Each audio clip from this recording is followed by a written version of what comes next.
Hello everyone, আজ কিমার ঘুগনি recipe নিয়ে এসেছি।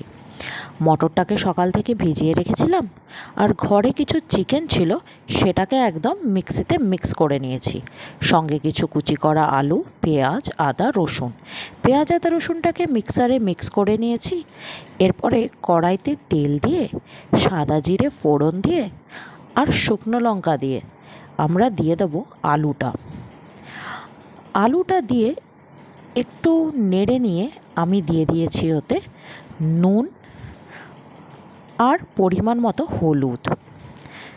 নুন আর হলুদ দিয়ে একটু আলুটাকে ভাজা ভাজা করে নিতে হবে। আলুটা যখন বেশ একটু ভাজা ভাজা হয়ে যাবে, তার মধ্যে আমরা দিয়ে দেব মিক্সিতে মিক্স করে রাখা মশলাটা।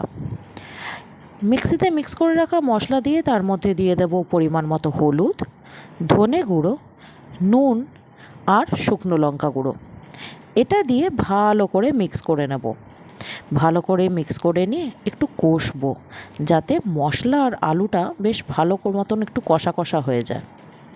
একটু যখন কষা কষা হয়ে আসবে, দেখুন তেলটা ছেড়ে দিলেই আমরা কিমা করে রাখা মাংসটাকে দিয়ে দেব। কিমা করে রাখা মাংসটা দিয়ে ভালো মতন কষতে হবে, যাতে মাংসটা কিন্তু কষা হয়ে যায়, না হলে কিন্তু মাংস কষা থাকবে না। মাংসটাকে ভালো মতন কষতে হবে। যখন দেখবেন মাংসের গা দিয়ে তেল ছেড়ে দিয়েছে, তখন ভেজানো মটরটা দিয়ে দেব। মটরটা দিয়ে আরও কিছুক্ষণ কষিয়ে নেব। যখন দেখবেন মটরটা কষা কষা হয়ে গেছে এবং আবার তেল ছেড়ে দিয়েছে, তখন আমরা গ্যাসের ফ্লেমটাকে অফ করে দেবো। দেখুন আমার কিন্তু মটরটি ভালো মতন কষানো হয়ে গেছে। এবার আমি গ্যাসের ফ্লেমটা অফ করে দিচ্ছি, দিয়ে আমি পুরো মশলাটাকে কুকারে দিয়ে দেবো।